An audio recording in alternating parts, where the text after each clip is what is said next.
Oi pessoal, aqui é a Clarice, esse é o vídeo sobre o formulário de entrada, né? A gente está fazendo uma série de vídeos para ajudar vocês a preencher esses formulários, a entender a proposta dos formulários.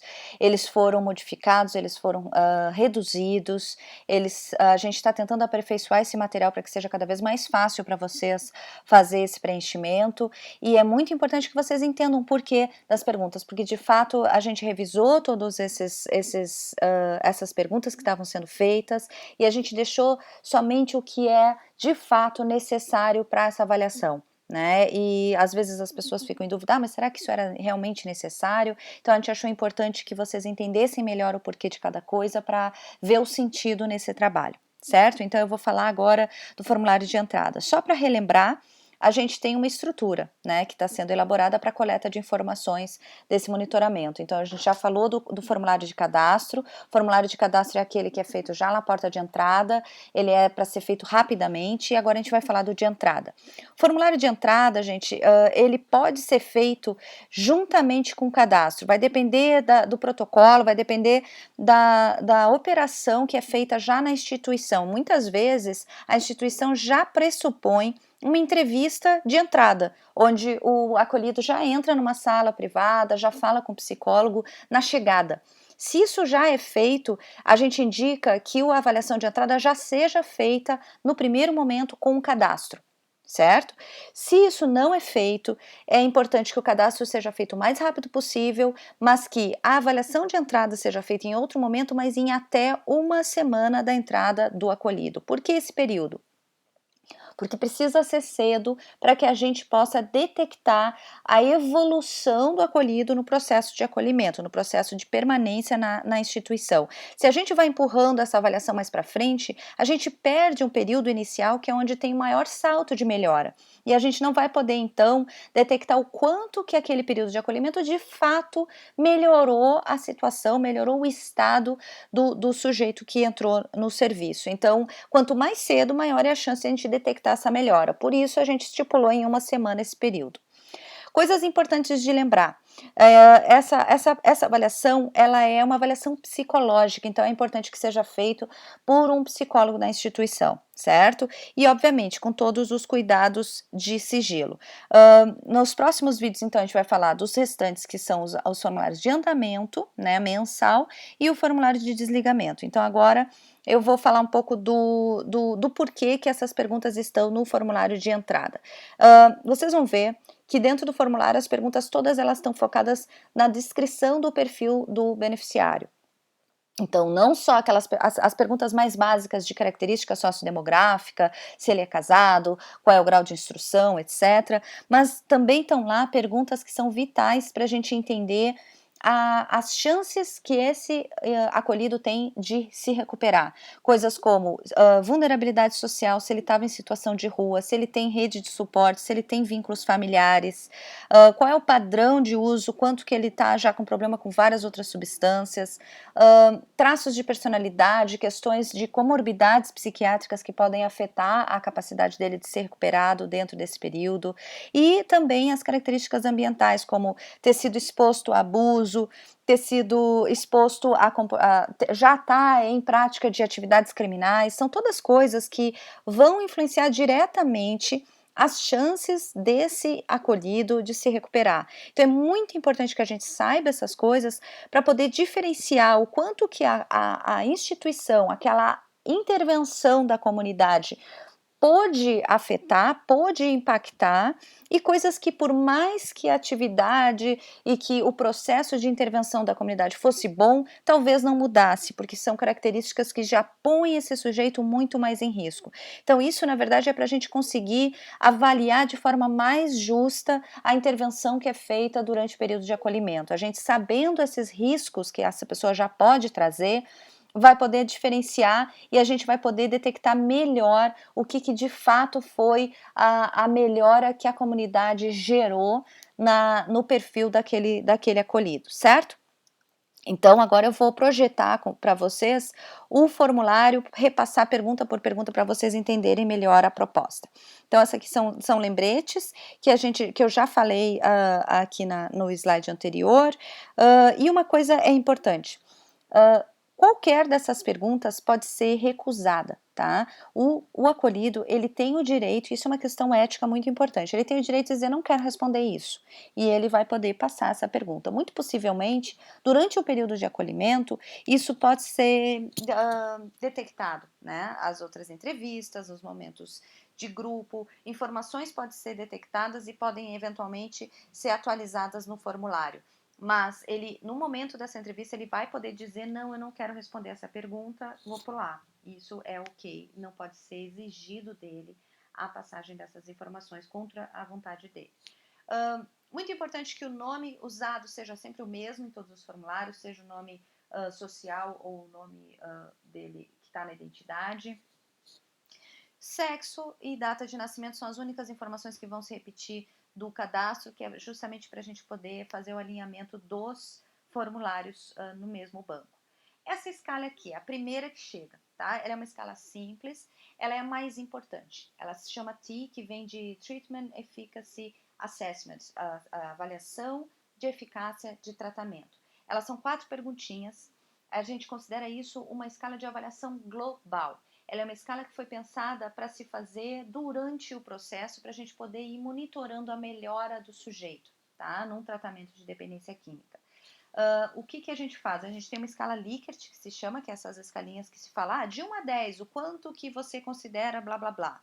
Então, todas as quatro perguntas são essa escala, que começa com você dizendo, em uma escala de 1 a 10, como você se sente quanto a X, Y, Z. Então, as perguntas são quanto a consumo de substâncias, quanto à saúde geral, quanto a estilo de vida, tá? E eu sempre coloco embaixo, pense sobre condições de moradia, situação com a sua família, situação de emprego, de relacionamentos. Eu dou exemplos de qual é a categoria que essa avaliação está se incluindo, certo? Então, tem substância, saúde geral, estilo de vida e participação comunitária.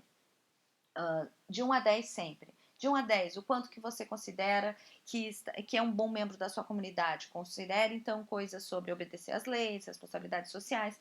Vocês vão ver que ao decorrer da prática, vocês vão fazer isso quase de cabeça e vai ficar muito mais fluido. No começo é um pouco travado, depois flui. 4 perguntinhas, então, para essa avaliação, que é muito, muito importante. Seguido, tem vulnerabilidade e rede de suporte. São perguntas que são meio padronizadas, não são uma escala, são informações importantes para a gente poder comparar o antes e o depois. Porque a gente quer saber o quanto que essa pessoa baixou o seu nível de vulnerabilidade e aumentou a sua rede de suporte no decorrer do acolhimento. Então, tem questões sobre atividades, questões sobre vínculo familiar, questões sobre se tem filhos, se ele pode contar com pessoas em emergências. São perguntas todas relacionadas à rede de suporte. Na seção consumo de substâncias, é uma lista mais completa. Vocês vão ver que na primeira de cadastro tinha a pergunta assim: qual droga você considera que tem um problema? Ali a gente queria saber por que ele estava buscando ajuda. Aqui ele tá, a pergunta ela é muito mais aprofundada, porque a gente precisa entender em termos clínicos o quanto que ele pode ser usuário de várias outras substâncias que não necessariamente causam problema, mas que para a gente vai contar para avaliar o quanto que vai ser difícil manter ele abstinente, o quanto vai ser difícil manter ele sem recair em nenhuma delas, certo?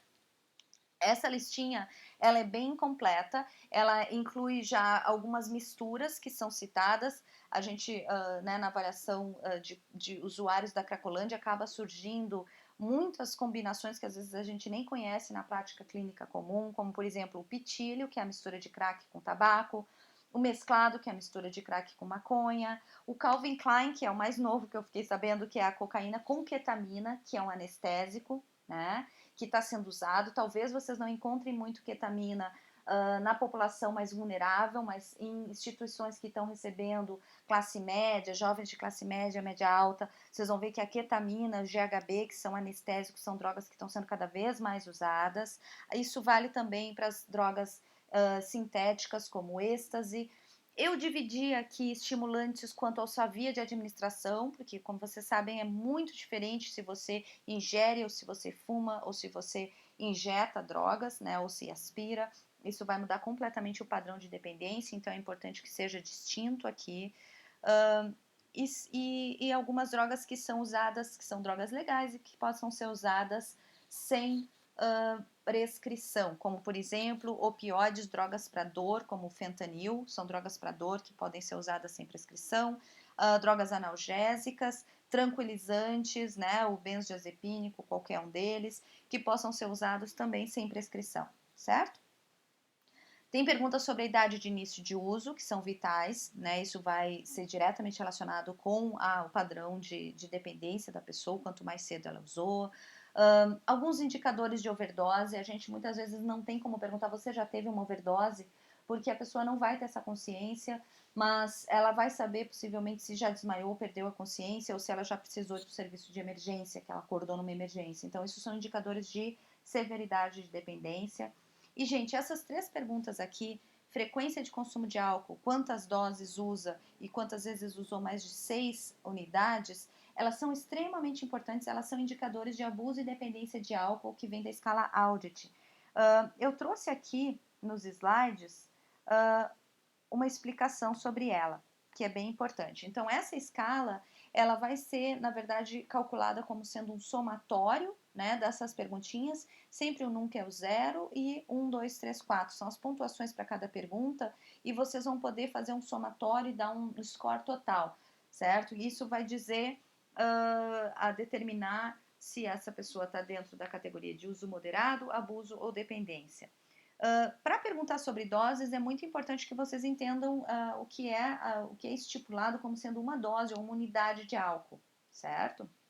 Então, tem aqui essa ilustração para vocês saberem. Lá no questionário está escrito, embaixo da pergunta, considere uma dose, um shot, uma taça, uma latinha de cerveja. E aqui, então, é só para revisar isso com vocês. Né? Uma dose de álcool vai ser qualquer um desses aqui, que pode ser uma taça de vinho, uma latinha de cerveja, uma long neck ou um copinho daqueles pequenininhos de destilado.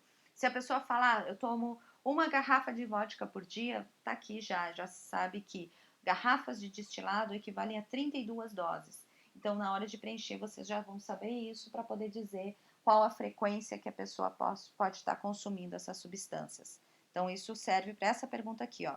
Quantas doses você consome em um dia típico? Tá? Considere uma dose, uma lata de cerveja, etc. Então, essa pergunta ela tem que ser feita dessa forma e ela é um indicador de beber abusivo e dependência, muito importante. Aqui tem uma parte de saúde que é sobre já ter tido e já ter tratado uma série de doenças sexualmente transmissíveis ou doenças relacionadas ao consumo. Ele pode ter a opção em que ele tem e não trata, ou se ele tem e trata no momento, certo? Por exemplo, para HIV, ele pode ter e tratar, certo? E é muito importante que seja distinto isso. Ele pode já ter tido, mas já ter tratado e ser uma doença que foi curada, por exemplo, a sífilis. Mas em casos onde a doença é crônica e precisa manutenção de tratamento, tem que estar claro se ele está em tratamento ou não aqui nessa pergunta. Métodos anticoncepcionais, esse aqui entra para homem e para mulher, né? Não é só para mulher. Camisinha, ou se ele já fez alguma cirurgia, como vasectomia. E aqui depois entra uma seção de saúde da mulher, sobre gestação, sobre histórico de problemas em outras gestações, histórico de gestação precoce, que se considera antes dos 20 anos de idade, e possíveis problemas em gestações anteriores. Então, essa parte é bem importante para instituições que atendem mulheres. Aqui, gente, a gente incluiu uma escala que se chama escala RADS, de ansiedade e depressão. É uma escala que agrupa ansiedade e depressão nas mesmas perguntas. Eu coloquei aqui para vocês uma colinha para vocês poderem vocês mesmos tirarem o score e poder ter isso no prontuário como um apoio, tá? Para ajudar vocês no planejamento das intervenções que vão ser feitas com o acolhido. Eu boto aqui quais são as pontuações e o que elas indicam, e dentro de cada pergunta eu botei a pontuação da sua resposta. Então, se ele marcar a maior parte do tempo na pergunta eu me sinto tenso ou contraído, isso vai contar como 3. Na próxima, se ele disser não tanto quanto antes, vai contar como 1. Vocês vão somar esses scores e considerar essa indicação aqui. Notem que tem perguntas que são referentes à ansiedade, perguntas que são referentes à depressão. Então, vocês somam todas as que começam com A, que são as de ansiedade, somam todas as que começam com D, que são as de depressão, e chequem, e pode checar aqui para ver. Se o somatório deu de 8 a 10, quer dizer que ele tem uma indicação de transtorno de humor leve, se forem as perguntas de depressão. E assim por diante. Isso vai facilitar com que vocês possam, de fato, rastrear transtornos comórbidos à dependência química, e isso, obviamente, vai ajudar vocês no processo de acolhimento para ter uma atenção mais específica para esses casos. Então, essa escala ela não foi escolhida à toa. Ela é, na verdade, a escala menor que existe para tirar essas informações e é a que é mais adequada para esse contexto, porque ela já considera alguns sintomas que podem ser concomitantes na síndrome de abstinência e no transtorno. Então, vocês vão ver que não vai perguntar muitas coisas que possam se confundir com os sintomas de abstinência. Então, por isso que ela é essa escala que está aqui, não tantas outras que existem para rastrear depressão e ansiedade. Ela já distingue as coisas que possam se confundir como sendo um sintoma de ansiedade ou sendo um sintoma de abstinência. Então, por isso que ela foi escolhida. Como vocês notam, nada foi escolhido à toa, foi tudo muito pensado, por isso que fica tão difícil a gente conseguir tirar informações para fazer com que isso seja mais rápido e prático para vocês.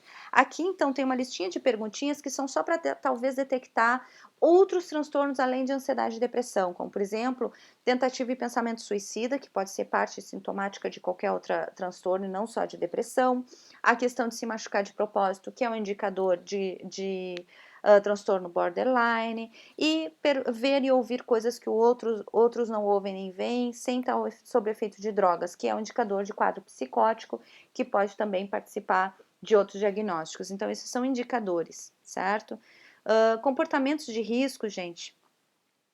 Essa pergunta, como vocês vão ver, eu coloquei um enunciado aqui para ajudar vocês. São perguntas delicadas, tá? São perguntas bem íntimas e que é muito bom que nesse momento vocês interrompam um pouquinho aquele processo mais robótico de ir perguntando direto, olhe no olho e fala, olha, agora eu vou perguntar umas perguntas mais delicadas, elas são difíceis de responder, mas elas são muito importantes para a gente entender, para poder te ajudar. Tá? Mas você sempre pode se recusar a responder caso não se sinta à vontade. Esse enunciado, gente, facilita muito a abordagem, vai fazer com que a pessoa se sinta mais segura de que essas informações, de novo, reforçar essa questão de que essas respostas não vão ser públicas, vão ser fechadas, e que saber disso é importante para poder ajudar essa pessoa, não é à toa que a gente está perguntando isso, certo? E daí entra uma bateriazinha de perguntas bem realmente delicadas, mas que são, de fato, muito importantes para a gente conseguir detectar o quanto que essa pessoa está em situação de risco. Coisas como abandono, negligência familiar, abuso na infância, histórico criminal, prática de prostituição, todos os tipos de violência sexual a gente pergunta, e também questões que são de fato indicadores de grau de dependência, como por exemplo, desrespeitar a orientação sexual para obter drogas. Então, são perguntas delicadas, mas que são muito importantes, tá? Elas estão divididas em ter acontecido no último ano, ter acontecido na vida, mas não no último ano ou nunca ter acontecido. Depois vem a escala Eurica, uma escala de motivação. Ela é grandinha, mas ela é a única escala que detecta a motivação para mudar, né? Ela, na verdade, ela coloca quem é avaliado naqueles estágios motivacionais de pré-contemplação, contemplação e ação. Então, não tem muita outra forma de detectar a motivação que não seja com essa escala. Ela é um pouquinho grande, mas ela é super importante porque vai ser, dependendo dela, que a gente vai conseguir avaliar melhor a intervenção que é feita. Por quê? Porque não adianta nada eu ver um índice altíssimo de evasão, um índice altíssimo de desistência de tratamento, se eu não considero se de fato essas pessoas entraram motivadas ou não. Fica muito injusto avaliar uma instituição nesses índices sem levar em consideração o nível de motivação das pessoas que entraram.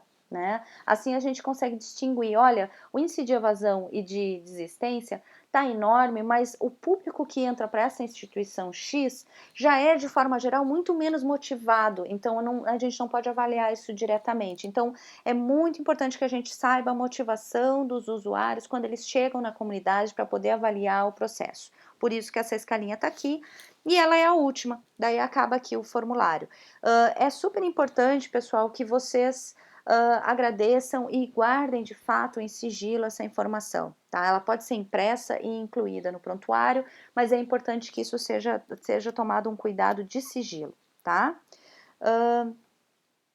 Eu vou depois passar esses formulários, vão ficar disponíveis para vocês, os formulários não, os slides com explicações maiores, e aqui então, como em todos os vídeos, eu estou passando esse e-mail, que é o e-mail para dúvidas, caso vocês tenham mais dúvidas, caso alguma coisa não tenha ficado claro, vocês podem escrever para o treinamentocoed@gmail.com, tá bom? Obrigada e espero que tenha sido esclarecedor.